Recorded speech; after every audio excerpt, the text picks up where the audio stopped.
back to the green flag. 2-tire stop for Dale Earnhardt Jr. He was the leader, and he's got his hands full with Kyle Busch. I tell you that Mike Bliss and Trevor Bayne both had tire violations outside the box. They had to start at the back of the line.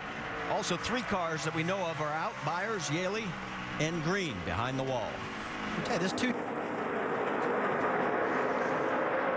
Let's go back to just show you what happened to Stephen Wallace just a moment ago, trying to get around Danica. Starting to run out of room right there in this restart. Getting a little frustrated, it looked like. Pushed the issue a bit. You know, talk about Dale Earnhardt Jr., guys. I think this was a good time for him just to put the right sides on and gain all that track position and see if it's going to work. They only had 25 laps, and Andy late in the race. This might pay off, this strategy, knowing what this car does if they need to do 2 tires again later. Yeah, but we got to see what's going to happen right here. It looks like so far he's able to hang with Kyle Busch, and that's saying a lot. Eric Almirola in the 88 running in 3rd. Talked to him before qualifying. He said, we were embarrassed after the last race at Las Vegas. Everybody focused, and they've been running very good all weekend, and here they are running 3rd, under attack though from Ricky Stenhouse. You see Stenhouse working that top side of that track. That's what I like about the new design, is that you can get that big time momentum. You get that big run on top of the track, and you know, sometimes that works out good for you when you got to defend a guy off. Yeah, I watched Kyle Busch the first 2 laps of that restart. He was like 3 lanes up. He was way up on the racetrack. Still is. He's still running that pretty high lane. You just got to wonder, they had cup practice this morning, if Kyle was actually up there at the top of the track trying that lane out. See, and I was working because, just like you said, Andy, right off the bat, he went right to the top, and it's been working for him. 55 of Brett Rowe also behind the wall now as you continue to watch this battle between the 22 and the 6. Keselowski underneath Ricky Stenhouse. Left side of your screen. That's Joey Logano in the 20, and the 32, our points leader, Reed Sorensen, with Elliott Sadler, the 3rd car in the mix. Yeah, you see this battle on the right side of your screen. These 2 cars running side by side are actually catching the leaders. And you win. That's kind of abnormal to have 2 guys running side by side, be able to outrun the guy leading the race, but they're running not really so close together that it doesn't mess up their aerodynamics and all that stuff, so they can still stay trucking forward and keep the speed up. Ricky Stenhouse running in 3rd. Let's get an update from Vince Welch. Everyone was concerned about how the car would react once the tires were changed over to this different set. Ricky Stenhouse says no grip on the right side whatsoever. Going to work on the brake a little bit and see if that'll help him. All right, Vince, on the left side of your screen, you can see that Brian Scott has his hands full with Kevin Harvick in the 33, and that is 11th and 12th on the racetrack. And Brian Scott driving that Joe Gibbs racing car. That's a good break for Brian this year. Gibbs decided to start another team, put Brian in this car, and this is something a young driver has got to be loving, to go with a team that's that good and has had so much success in a nationwide series to get his year going. Stenhouse still with last year's champion all over his back bumper. Keselowski trying to get around him. You know, one good thing about this, Andy, I would think, is that they've run 25 laps in the other tire. Now they got the new tire, and they really need now another pit stop to tune up this current tire to the car. So I'm sure a lot of the drivers are thinking that, unless their car's perfect. Yeah, we heard Stenhouse say that he didn't have any grip on the right side. I'm sure the feel of the car is a lot different. So I want to hear that, but also, well, look at this battle.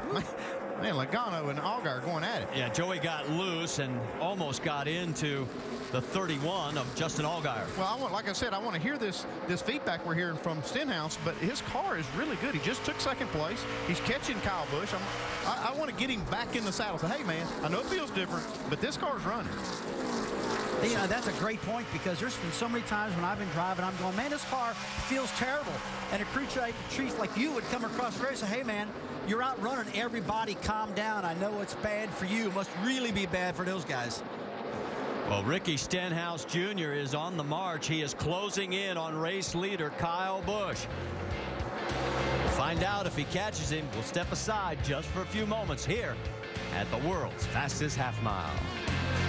After 57 of 300 laps here at Bristol Motor Speedway, you're riding on board with race leader Kyle Busch. But the man right behind him is Ricky Stenhouse Jr., and he has been putting a lot of pressure on the man who swept all 3 races last fall here at Bristol. Well, Ricky's caught Kyle 4 or 5 times right now, but he gets hung up in traffic, can't seem to make the pass. I got to believe they got a little clear track.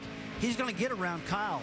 And I don't know if it's going to be the bottom of the track or the top, but he's been faster than me, Andy, on the top. His car looks really good through the middle of the corner. See how he runs his high lane right here, but he's able to turn the car down, too, when he needs to, which tells me he's got a really good working race car. They're both coming up on the color match 01 of Mike Wallace as they put him a lap down. Doc, give us an update on the 18. Well, Marty, if you're wondering what Ford tires will do, including the new right side tire, listen in to what happened to Kyle Busch. Really bad pipe, but so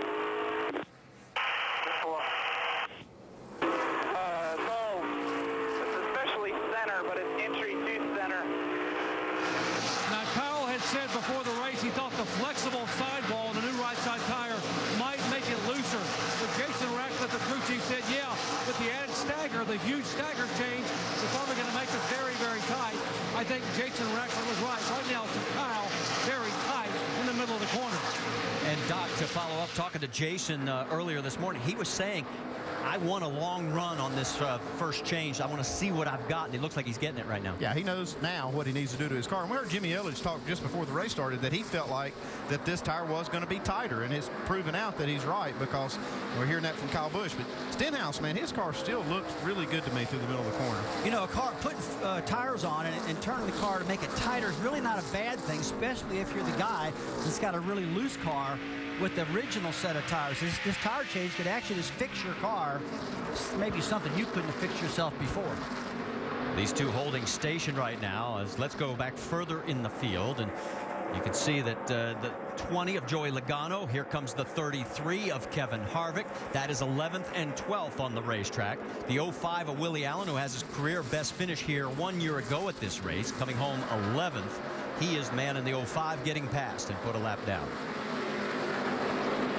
Let's get an update on that 33, Dave. Oh, trouble. You got turn number 3 as our second caution comes out.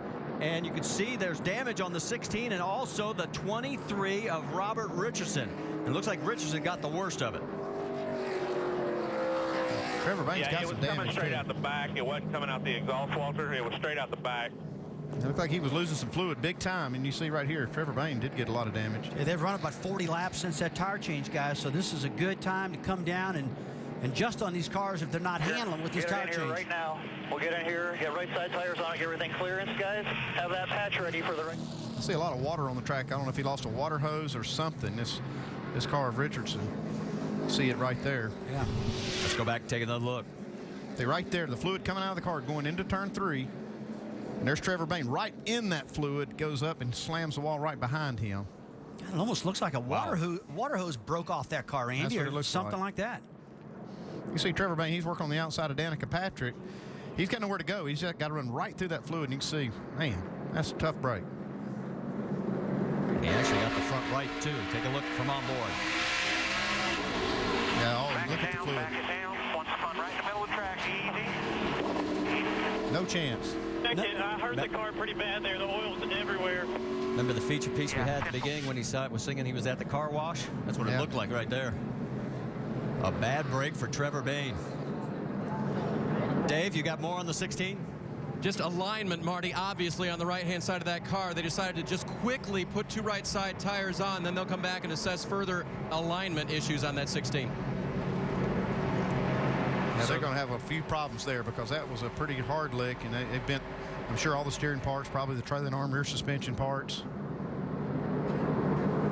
Yeah, if you hit the right rear corner of the car and all of a sudden as a driver inside the car it's changed the steering wheel, you know it's bent the rear end housing. Yeah, I just watched him go down pit road. Right front wheel was pointed towards the wall, so it's got some issues. Okay, so Robert is going into the mandatory infield care center visit, and the entrance to pit road is blocked. So we're going to quickly step aside for break, and then we'll be back for pit stops.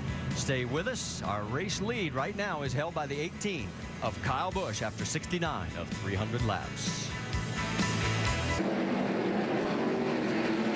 Back here at Bristol Motor Speedway, we are under our second caution after contact into the wall by Robert Richardson after he blew a water line. It swept up the 16 of Trevor Bayne as well. He is back out, but with a lot of damage. Richardson's car has been taken behind the wall, along with Jeff Green, J.J. Yaley, Brett Rowe, Brad Teague, Kelly Byers, and of course Lewandowski is still not out in that 79. There is Reed Sorensen as he has come in for a 4-tire change. Yeah, he obviously doesn't like what his car is doing with this new tire, and you see Elliott Sadler getting tires. Let's go to Dave. Kevin Harvick did not like his race car that time, really plowing the center of the corner. So they're going to make a 4-tire change for Harvick, track bar and air pressure adjustment for him. He hasn't liked riding in the back part of the top 10 either so far. Trying to work his way forward, Doc.